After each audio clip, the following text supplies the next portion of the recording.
I would say that 80% of the time, or every 8 out of 10, if I didn't call them, I wouldn't book them. And then I'd be looking at you saying, hey, what's going on with this ain't working. So getting them on the phone is the most important for that reason, number one. And number two, to build that relationship with them. Hey, what's going on, guys? It's Mark with Limo Marketer. I'm joined here by Jacob Palma with AZ Luxury Coach out of Phoenix. Thanks for hopping on with me, Jacob. No, not a problem, Mark. Thanks for having me. Yeah. So I've known Jacob for quite some time now, several years. And we started working together again I think it's been about 2 months or so now. And we were talking last week, and we were talking about a job he had sold. Jacob's main focus is buses. And he told me a story about, which we'll get into later, about someone that was with, I believe, a school, and they were looking to, do an overnight trip. Anyways, long story short, Jacob kind of was more of a transportation consultant for this guy. He added a ton of value with his suggestions. And I feel like so many operators get stuck with you're just a commodity, they're just renting a bus or whatever it might be for a certain number of hours, and that's it. And Jacob really gets how important it is to, especially on these larger ticket items, to pick up the phone, have a talk, and add value through asking them the right questions and really getting creative in how you quote the person so that it's a win-win for both. And so anyways, Jacob, I know quite a bit about you, but would love to start. What did you do before this industry? And I'm not even talking about before you owned your business, AZ Luxury Coach. What did you do before you were involved at all with the industry? What were you doing? So not much. I got into the industry pretty much right out of high school. I always had a fascination with the cars and the service. The limos were cool. The party buses were cool. It just seemed fun. The point that you get to see everybody at a positive time, right? Everybody's going out for a night, Totally. going somewhere fun, on their way to the airport for vacation. Being a positive career, it just sounded like something to do. I was lucky enough to know another operator in the Valley that gave me an opportunity. And I started working for him pretty much right out of school. I did, little high school jobs, worked at grocery stores and things like that, but nothing that you would say was a career. Then he gave me an opportunity, and I've learned pretty much all sides of the business from that. And that's where I'm at today as an owner of my own. Nice. When was your first job then in the industry? Like, what year were you first? And it was right out of high school. It was your first legit job out of high school. Pretty much. What year was that? There was a couple of years there where I was kind of lost looking for what I was going to do. I graduated high school in 2009. My first job in this industry was 2012, end of 2012, beginning of 2013. Okay. So that's when it all began. Nice. And so did you work for the same company that whole time, or did you work for a couple different companies during that time? Or so I was with one. He was more of a bus only operator. But I did get to work through like farm outs and things like that with the limo side of things, the party bus side of things, the black car. I was with him for 3 or 4 years. Almost 4 years. And then in 2016, I moved over to another company still in the Valley. And I feel like that was a smooth transition because, the clientele is the same. I mean, there's like a small pool of companies in the Valley that are kind of, do it all type companies. This was more of a do it all type company. And you start seeing that you're working with the same DMC companies, the same corporate events, the same, everything's almost the same, but being with a different company makes it a little bit different. So that was an easy transition, but I learned a different side of the business as well. So it was positive for implementing what I've got now. Was your first side of the business, your first few years with that company that was primarily buses, was it customer service and like on the phone with the end client? Was it more the operations side, dealing with like scheduling, farming out rides, or was it all of the above? So it was a little bit of both. I think that everybody should start in the customer service side, so you kind of understand what the people want, what they're looking for. It was a little bit different because those were bigger accounts that you didn't really maybe talk to the end user. You were through a booking agent, right? So it was a lot of schools, a lot of churches, a lot of tour companies that you were talking, which is almost just as important because they're the ones making the decision whether or not they're going to use you. Totally. From then I transitioned in more to the operation side, the scheduling side, understanding how to work with the drivers and figuring out what drivers like what, or which drivers fit best. I mean, I know like you don't want to say that they get to pick the trips they do, right? But you have to understand what their capabilities are and if they're going to be a good fit or not. It's totally. I tell you to mentality doesn't really work in this business.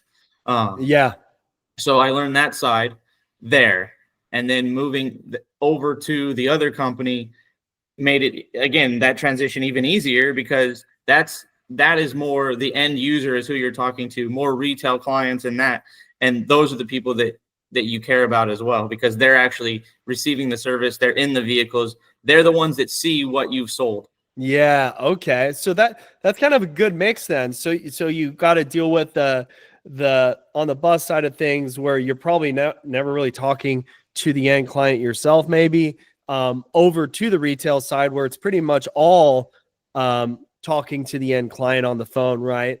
And so you got to see kind of both those different businesses. And so that first one was mainly buses. The next one was kind of all of the above, right? From black car to stretch limo, party bus, and even the bigger buses, which you've probably noticed in recent years, sprinters, buses, it's just gotten a lot more popular these days, right? And more operators are moving away from black car into these types of vehicles. Yeah. So the black car market, like in 2016, Uber was up and coming.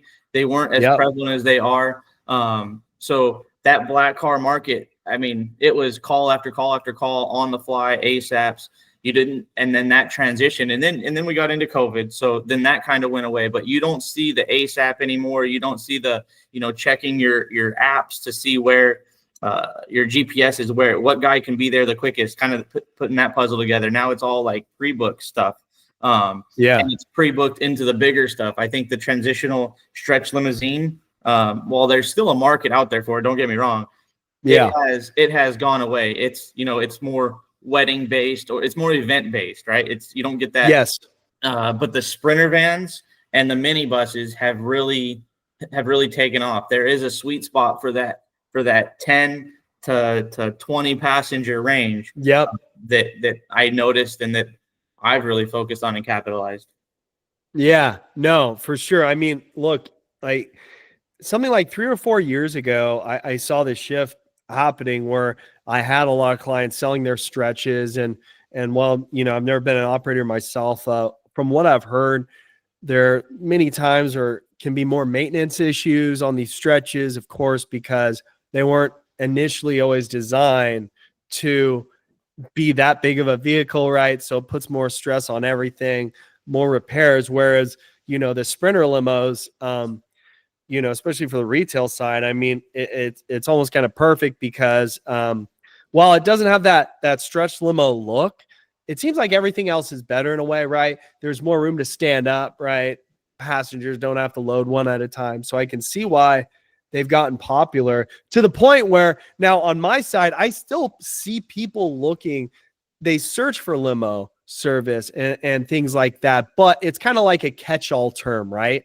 And what I'm sure is just because someone is requesting a quote on whatever, size bus you have, whether that be like a 24 passenger bus or 35 or whatever it might be, I'm guessing you want to hop on the phone with most of these people, right? Just because they might, I mean, what percentage of people now, and I know this is different because, before we start working together again, you were doing mainly working with affiliates, right? And for that, it's very specific, right? They've already talked to the end client. They already know what they need, right? And so they're really just giving you like, okay, be here at this time, you're taking this many people here.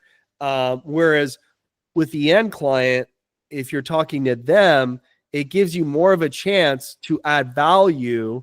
And that's really what I wanted to hammer in on. And what you're very good at is doing those sorts of calls. And probably because you've done so many of them, right? All throughout your career. Absolutely. So to piggyback off of what you say, that I would say 95% of my business over the last couple of years has been affiliate work.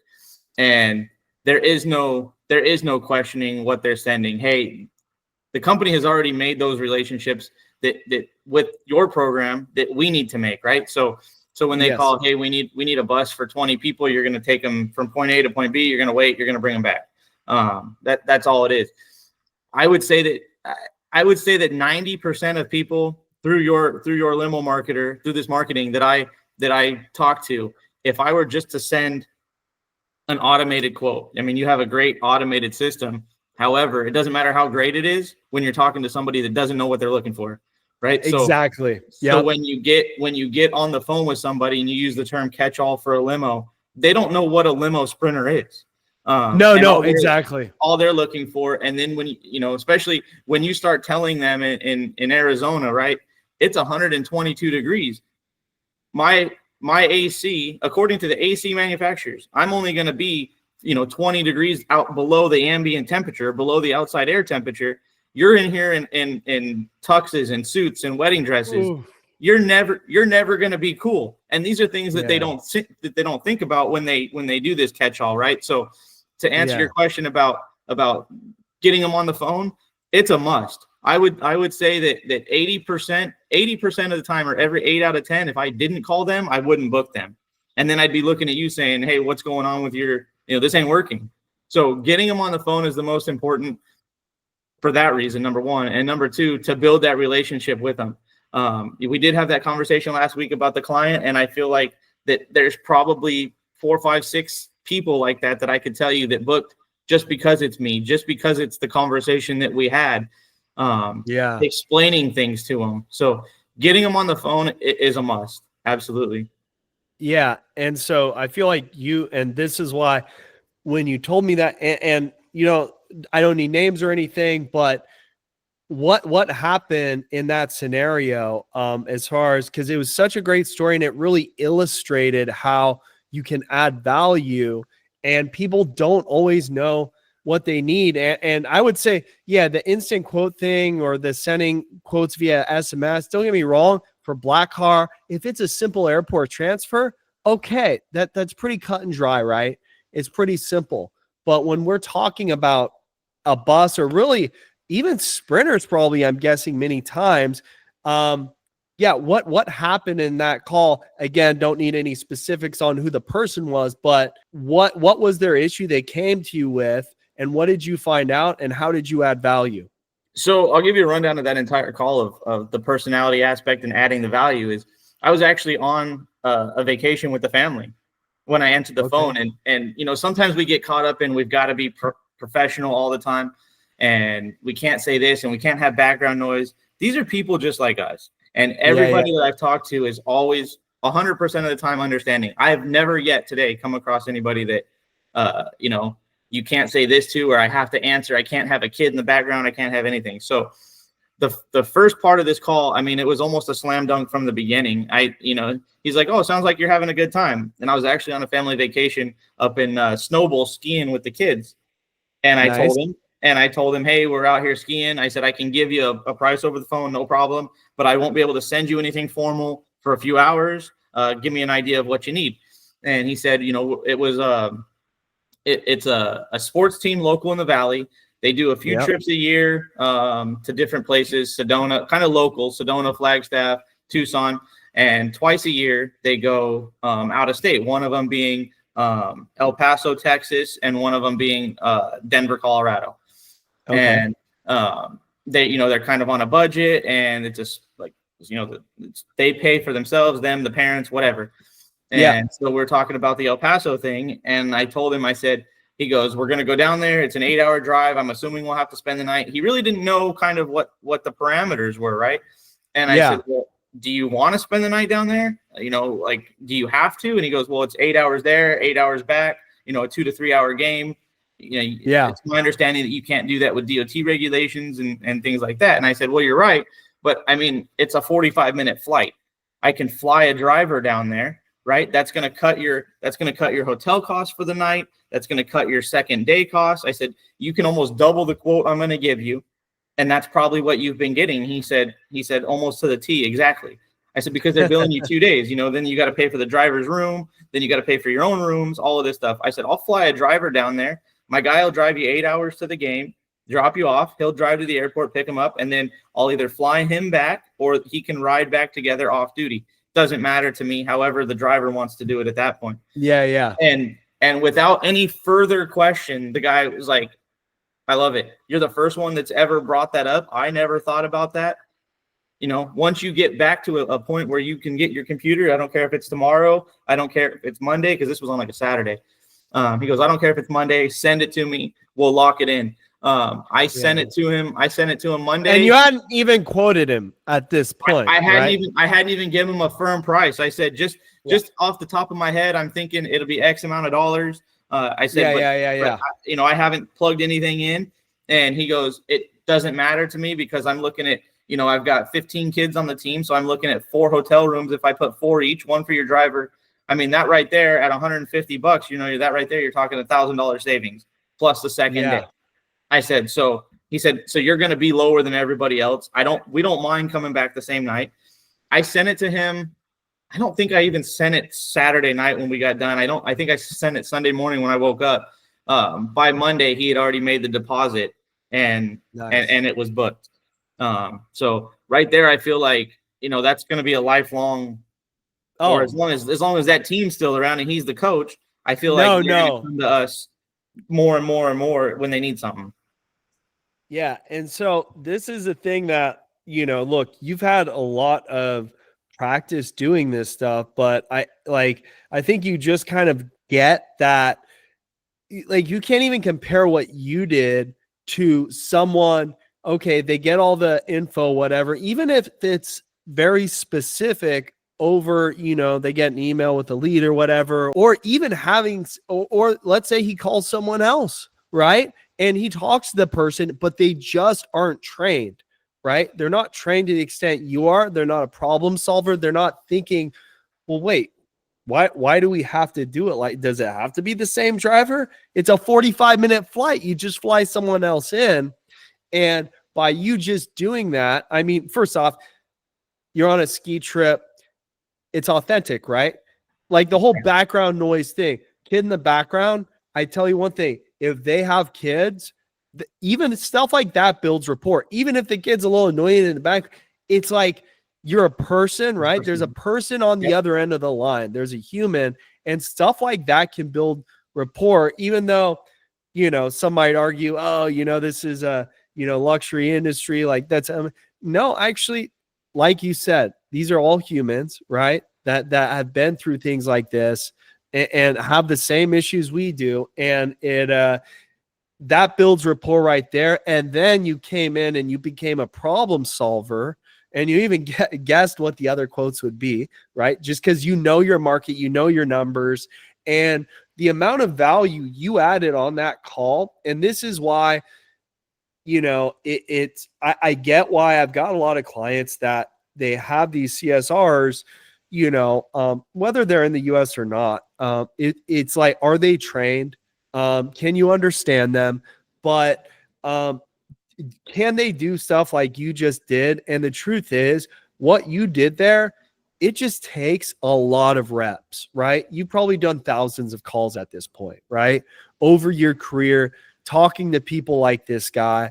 And when he talks to you, he just feels like, oh, man, I am in good hands. This dude was thinking outside of the box, where, that's why, don't get me wrong, these online quote forms, I think for certain, there's a place for them, right?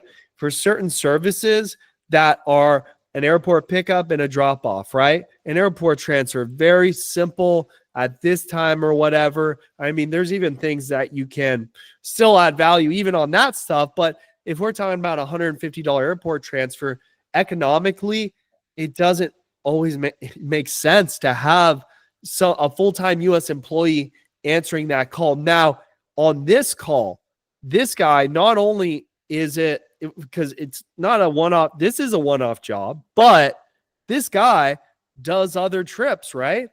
And so this client could potentially be more than 5 figures, probably over the course of a year or a couple years, could easily be that. And you know what people coaches know a lot of? Other coaches, right? And to your point on that, even the airport transfers or whatever, and I get few of those in because my marketing is more geared towards the larger, right? So I do get every once in a while an SUV request, but even those I call, and you would be amazed that when you talk to them, yes, it's a simple airport from point A to point B, but sometimes you can, and I've done it before, where you start talking to them, and I think that you should have parameters, right? We all run the same vehicles. You see them on the forums, you see them on the boards. Everybody, yes. What do we got? 3 builders in town. You got, Gretsch. We had Tiffany. You got ECB. You got this. For the most part, everybody's running the same equipment. Yes. What sets you apart? And even sedans and SUVs, everybody's running Escalades or Suburbans. The Expeditions are coming into the market. Sedans are kind of outsourced. They're kind of a dying breed. But what sets you apart? And even that 150, yes, I can send a standard generic quote, or my CSR can read numbers over a phone. But but you still have to have that conversation with the person. Maybe they're looking for a 20% discount. If 20% is going to make or break you in this industry over one ride, I don't feel you should be in it. Because if I can give that person 20% off and they're going to book 4 or 5 rides or a return, or a ride in a different, when they get to, maybe they don't know that we can help them out in California. Maybe they don't know that we can help them out in who are they? Where do they live? What do they do? Exactly. Right? So even that, I would say it's still a good idea to give them a call, because you don't know what you're going to get out of it. And if some people say it's undercutting the market, some people say whatever, I don't care. I don't listen to that. I do my own thing. And if I want to give them, $30 cheaper than the competitor, I'm going to do it, because chances are they're coming back. And you take that $150 airport ride that now I'm doing it for $125 or $130. So what? Because now I get how many more trips possibly out of them? And that's the thing. Like, so if you look at it as and I think that's how the problem is, if you look at it like a commodity type service, you will act in a way, and you'll try to do the minimum amount of effort and try to be as operationally efficient as possible, meaning less time on the phone, less interaction, just streamline, don't want to talk to anyone. But the problem is all of the clients everyone wants, if you're doing it your way versus someone just, automated, over time, your way, it takes more time, but you build a loyal base of clients who will refer you because they like working with Jacob, right? It doesn't mean Jacob has to be driving, right? But they know Jacob can take care of them. And sometimes you catch the right person who knows other people. Like I did an interview the other week with a guy out of Palm Beach, Florida, and he was telling me about a private jet broker, which apparently I didn't realize this. I'm sure it's common that, their end client, they'll book the jet, but they also handle the car service, right? So they got him a Sprinter, and, he took really great care of that client. And so the end client who flew into Palm Beach on a private jet, okay, these are the kind of clients you kind of want, right? Flew into Palm Beach, private jet, used the Sprinter, liked the service and everything so much, he called the private jet broker, his vendor, and said, "Hey, I want this guy for the next 4 days." And so what was initially like a, I don't know, $1,200 job turned into like an $10,000 job, just because he took the time to make sure that experience was phenomenal, because that private jet broker, all he cares about is his end client being taken care of. That person's taken care of, then that private jet broker, next time he has someone in Palm Beach flying in a Palm Beach airport and they need a sprinter, who are they going to call, right? Who's he going to call? And so, and that's, online advertising is expensive. And if it's all one-off stuff, the numbers just aren't that great, man, even if you do everything correctly. And so what was it? Because how long have you had AZ Luxury Coach now? Just over 3 years. Okay. So, and you know, I know you've done really well without any marketing, right? Which is, by the way, that's pretty crazy. That's a testament to, you know, how you do things, how you operate. What was it that made you think, okay, now is the time to start, you know, landing clients? Because I feel like a lot of people that do affiliate work, they get stuck in it and then they never move away from it because they're never seeing, they don't see they are actually paying money to, but they're not getting the client, but they are paying money. They just never see the money. And that money is what the end client is charging, right? Their client. And so you're taking what 20 to 30%, 20 to 30% probably off.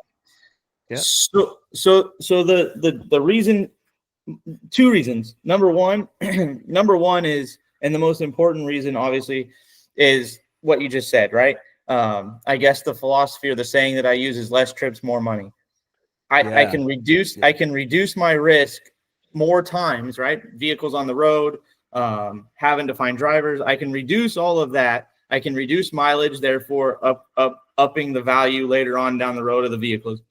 I can reduce that and get my own clients and charge that 20 to 30% more on these trips. With that being said, doing affiliate work for 2.5 years or so, it's been great. It's kept me in the game. It's been easy, right? They come to me. I don't have to worry about, you know, the drivers call and say this or that. Well, I don't know. All we can do is wait. That's all we can do. All I can do is call the guy. It's not our client, right? I can't make any decisions. So not that I don't care, I'm not invested in it, but I can't make any decisions. So there's nothing I can tell you right now, but let me call their booking agent and see. And then you start seeing that it's the same client time after time after time after time, and it's the same thing. Well, why can't we have our own? And you know, charge what they're charging for it. And then that leads me into the second part of this thing is anybody that's in this business for any amount of time and had to hire drivers and retain drivers and deal with drivers, they understand that all we are is a stepping stone sometimes as owners. That driver's going to go from one place to the next, to the next, to the next, as soon as they're not happy. And a lot of times I found that on these affiliate trips, like I just said, you know, the driver may show up and something as simple as the driver shows up to pick up at the lobby. They're down at the convention center. That's an easy detail that is missed because it's an affiliate job. When I'm on the phone with these people, I'm getting all of these details. There are no miscommunications. There are nothing. And it makes it the day of service. It makes the driver's day a ton easier. It's easier for me to make those on the fly decisions if something isn't the same, because I can say, this is what they want. This isn't what they want, you know? So those are the two biggest reasons. But again, the biggest one is less trips, more money, right? I have seen my job volume decrease because with affiliate trips, I might be able to do 4, 5, 6 trips a day because they're one-way trips or they're this or that. Now I'm doing maybe 2 to 3 trips a day, but they're 6-hour charters or they're 7-hour charters or they're transfers that are 2-3 hours away. So the volume of trips has decreased, but the revenue has increased. Yeah, and the profitability, because I'm just running some numbers, and okay, so say let's just pretend end client is charged. Let's say it's a very big job. That's, I don't know, you're renting a bus or 2 buses going to another state or something. Let's say it's a $10,000 job, right? They're charging the end client 10 grand, right? Let's say they pay you 7,500, 8 grand, 7 grand, whatever that is. Okay. And so of course you've got all your operating costs in there and everything. You don't have that marketing expense, right? That's the main difference. But you also don't, keep that client when the job's done, right? So if you're doing 50 grand in affiliate work, let's just say they're only taking 20%. All right. So let's be generous. And so they're actually charging 60,000 and you make 50 or whatever over the course of a month. Let's just pretend. And so that $10,000, you can kind of think of that as your marketing cost, your sales and marketing cost, right? Because yeah, it really is. Okay. What is the cost of running ads? What is the cost of working with an agency? What is the cost of your time on the phone, which is obviously very valuable. So it's that money that you don't see. And I think that's what keeps a lot of people in affiliate. Also, it's scary trying to go out there and get your own clients, because I'll be the first one to admit, man, finding a marketing agency and it's just, there's so much, information out there. You should be doing this, you should be doing this and this and whatever. And it's intimidating. And there's not really the guarantee. Whereas with affiliate work, hey, we do this job, we make this much money, right? Whereas with marketing agency, well, what are we going to make? Well, in the beginning, not as much, and then more. And then wait, how much am I paying? And so I get it. And I get why people stay stuck there. But yeah, I never even thought about less miles on the vehicles, just, less volume overall. But let's say on that 50 grand, and I'm just making up numbers, let's say there's a, 15% margin built in or whatever. So to make the numbers easy, 15% margin. So you make 7,500 off of that. If instead, let's say it's your own client and they use you more than once, right? The second time they use you and you're charging that top rate, right? Or the end client rate, you might make 2, 3, 4 times more profit versus if it's an affiliate. And, if you get a client like this guy who sounds like, if all goes well, you might get all of his business. And so it's many times a few clients you can get from a marketing campaign that can literally pay for that campaign for years to come, right? And you're just not putting the miles on your vehicles, and you're building an asset. That's a whole nother thing we don't even talk about. Your brand, the company, you can't you can't really sell a business, or at least I've been told this by, I talk with Ken Lucci a lot. He's kind of like a business broker for this industry. And, guy comes to him, even if they're doing $5 million a year, but it's 95% affiliate work. It's like, well, what's that business really worth? Right.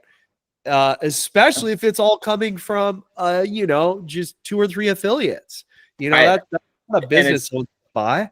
It's funny you say that, because I just got off the phone with Ken probably 2-3 weeks ago, talking about a business in the Valley and what it's worth and what the return on investment is. And Mark, it comes full circle with what we talked about. That 95% of affiliates aren't booking with me. They don't call me and I don't know them.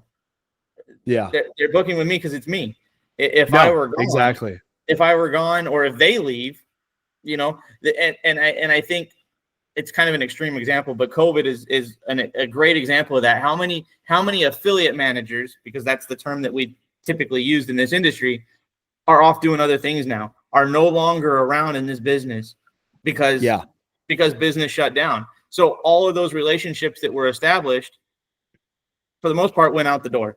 There are still a few, right? But all of those companies, and we think of the bigger companies, the Boston Coach and the Liros and all of these bigger companies, the Windy Cities and Echoes and all of these companies that are big in the affiliate game or the farm out game. While it's great that we do business for them, if one change in their pecking order, we may lose that work. Totally. And that's when I was inquiring with Ken, that's what he said. He goes, you're buying nothing. You're not so-and-so that you're going to buy the business from, so you're not going to get those calls anymore. The rate of attrition is going to be more than the price that you're trying to pay for the business. And it just doesn't make sense. So, with these ad campaigns and stuff, and, we only talked about one example, and I've known your products for several years, been using it on my own now for almost 2 months, right? And just out of that, one of the things that we got was a school district. Well, there's 17 schools in the district, and I've already booked for 3 of them.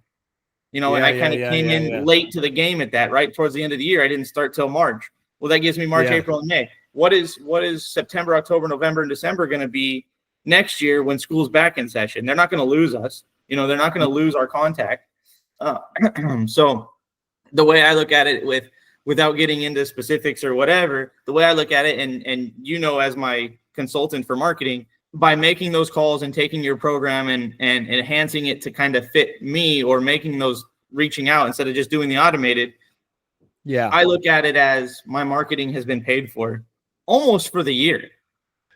You said the marketing is paid for the year. And yeah, so I feel like the marketing has been kind of taken care of, because it's going to come. Like, the first couple months, your returns may not be there, but I'm booking farther out than I ever have before, because affiliates are calling a week to 2 weeks in advance. They're not calling months in advance. I'm getting calls for months out. So as time progresses, your wheel is going to continue to spin and move, and you're going to have continued income. And you're only 2 months in, right? Which is crazy, because in the beginning, it's not that great. Right. And my experience, the other thing with affiliate work is any of those big companies that we mentioned, they have to have more than one affiliate in each market. So they're shopping around. They're not. There's no leverage if you only have one, right? Exactly. And they would be dumb not to. So they're shopping around. So the minute I mess up a reservation or don't give them the answer they want, they're going to someone else in my market.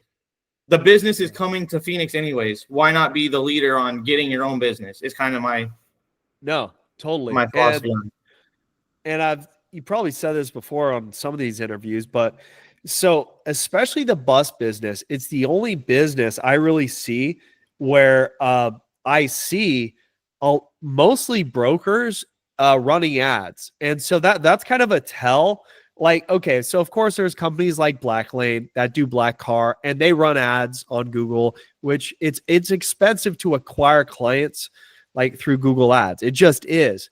But Blacklane, the amount of money they've invested in their website, their SEO, just gobs and gobs of it, and they made it work. They've built like a solid brand, and they even have an app, right, that their clients download. And so they've made it work for Black Car, but you don't see many Black Car brokers because the numbers just typically don't pan out, because for it to work out, it costs too much to acquire a new client with Google Ads. Even if you do everything right, if they're only using you once, the numbers do not work. And then with limos, party buses, the problem with that is a lot of those clients, okay, so you're doing, let's say a night out, a Dodger game, a wedding. Okay, sure. They might do, let's just say night out or whatever, a sports game or whatever.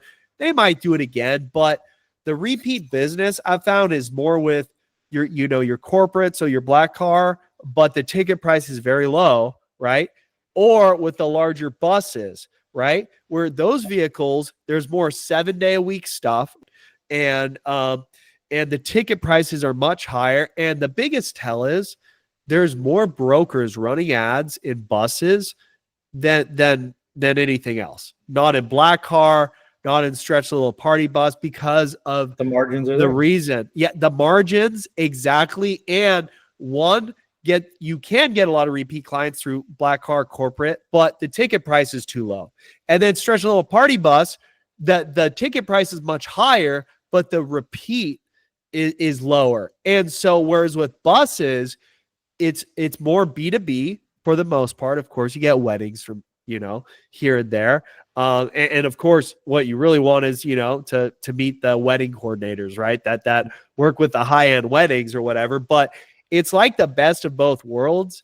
And that's why I believe I still see so many brokers dominating on Google Ads, just because a lot of these bus companies, I'm guessing it's just a lot of smaller mom and pop. Maybe at one point they ran ads in the yellow pages, but they just don't do any marketing. And so these big companies, like the charter ups or whatever, they might have, a half dozen or a dozen bus operators in that market, many times who they even have access to their calendars, right? And so they can get really like, hey, who's busy, who's not, like, and they might make 40% sometimes margins, and they can spend all that money on the marketing because the margins are a lot better, and many times you can get repeat clients. However, what they can never compete with is someone local who's got good sales and marketing, who's a good operator as well. And you have like the trifecta, right? We've got the marketing for you, right? I did a video on this a while ago. It's really the 3 points of leverage is, are you really good operationally? You're solid operationally. Are you good with sales? Yeah. If you've watched the rest of this video, you're very good at that. We are going to be your marketing arm and excel with that.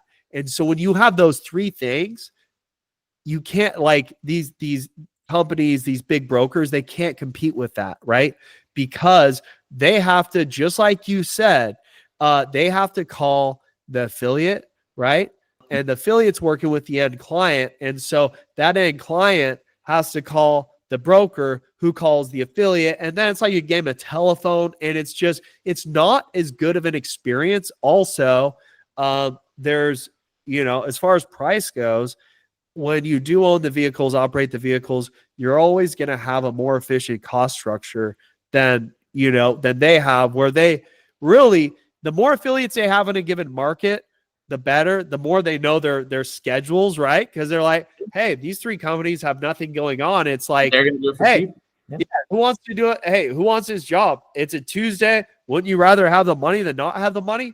And that's when they maybe make, like I said, 35, 40% on a job like that, right? Yeah. And they can do it because most of these bus companies, they just aren't very strong on the marketing side of things. And I think most of them would be good on the sales side of things, because if you've been doing something long enough, like you've been, and you've been in it, you come up with these creative solutions, right? You know that you're a transportation consultant.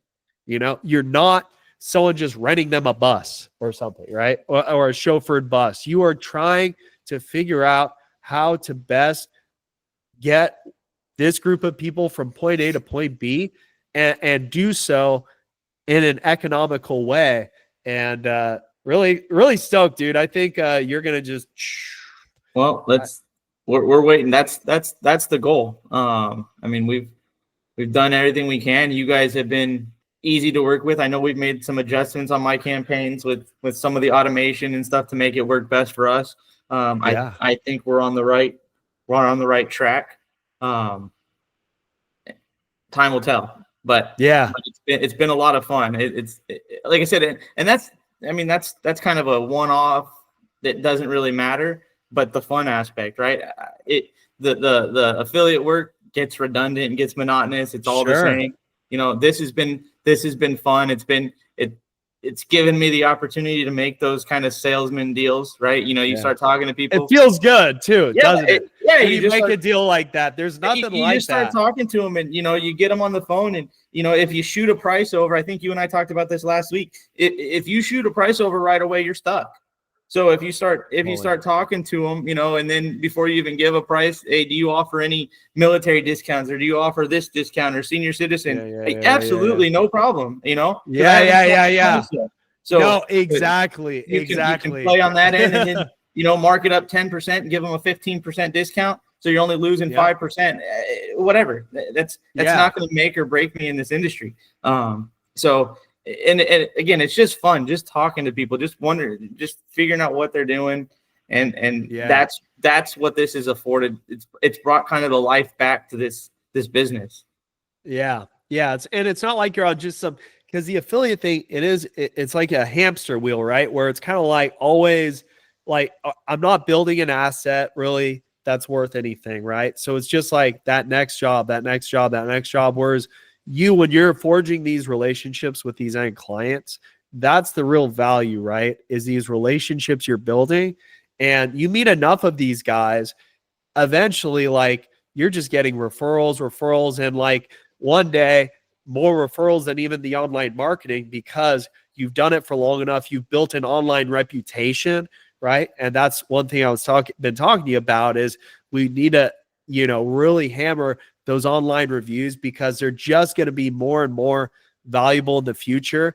And I just can't wait to see, like, a year from now where you're at, because you've already been crushing it. I know you can handle like the sales piece of it, and that's really the part that is hardest for us, because especially in the first month or two of any new campaign, it's always going to perform better over time. But yeah, your results so far have been great, because you've been great at, following up and having conversations where I think a lot of people, especially I found many of the older operators in the industry, and I don't blame them, man. You've been doing something 20 years. You don't always feel like hopping on the phone, but man, I'm telling you, like, that is the biggest value add you can do. It's not behind the wheel. It's on the phone, learning about the client and trying to tailor the solution they need. And you're just good at that. So where do you see this going in the future? I'm guessing more buses, maybe. Like, what's your end? Have you thought about that much? Or so to be honest, again, coming from two other being an employee of two other operators in the Valley, working with large operators in the Valley as well, not physically as their employee, but relationships, and we all need help around here from time to time. Totally. I don't want to be one of those operators that blows up or grows. I want to continue to focus on quality over quantity. I never see myself over 10 vehicles. Like I said, I think I have 2 SUVs, 2 Sprinters, 3 buses, a fleet of 7. I could see maybe adding 2 more buses, dropping an SUV and adding a Sprinter. And I'm not in the motor coach business. I can help somebody find one. I can point them to where it is, but you talk about margins, it's not worth my name or reputation. And some people may disagree with me, but for one motor coach, it's not worth my reputation to take the reservation and farm it out. This is who you need to contact. That is big. That is big, what you just said right there. That is long-term thinking, right? Because that's the most valuable asset of all of this, right? So my niche market is the 38 to 12 with the Sprinter. That's where I'm at. And again, talk about value and getting people on the phone. Somebody that sends a request, an organic lead through your program, that wants a motor coach for 50 people. Again, oftentimes they don't care. I'll tell them, hey, can I charge you for a motor coach and send you 2 vehicles? All they care about is a seat count. Yeah. It's not the vehicle, right? It's not the trying vehicle, to move a certain number of people. Exactly. But they've been sold this motor coach agenda, and they don't know. So if it's and again, because it's my organic lead or my own client, I have that ability to say, okay, it's not a busy day. It's a Monday in June in Phoenix. There's nothing going on. It doesn't hurt me. It doesn't cost me anything but payroll and fuel to send that second vehicle. Yeah. Why would I not take that larger vehicle request if they don't care? An affiliate would never afford me that opportunity. Their client only wants a motor coach. So that's another example of the flexibility. I didn't even think about that, right? It's like you can get creative and make these calls, whereas if it's not your client, you can't, right? And during a busy season, we have the Waste Management Golf Tournament, we have Barrett Jackson, we have the Super Bowl. Obviously, that's not a box I'm going to put myself in. Unfortunately, we don't have availability for this. But as the season dictates what my availability is, I can make those changes on the fly. I can make those determinations or whatever if I want to send 2 vehicles, I can do that. They don't care. So that's really my niche. So to answer your question, in the next year to 2 years, I could see having another, 2 buses, Sprinter, and 1 less SUV, but always being in that 8 to 10 vehicle range. I try to keep things small. and again, I've learned being in the industry, everybody wants access to the owner. Call me anytime. You know, that's a big value for them, right? When they can pick up the phone and call the owner at any time. Doesn't matter if they're on an overnight trip to Disneyland or wherever. Happened this past weekend. They text me, hey, everything's going good. Just checking in, you know, just making sure your drivers are going to be here at midnight. Yeah, absolutely. So that's a big value, and that's where I want to stay. That's where I want to be. As long as my margins are right and I can make a comfortable living, then that's where I want to be. I'm not here for show. You know, I'm in business to make the money and put out a good product. Yeah. No, and you can tell when someone, I've just noticed that the more experience someone gets, the more they realize, or hopefully they do, that thing you said about my niche, like you're not trying to be everything to everyone, right? You know where you said 12 to 38 passengers, right? Yep.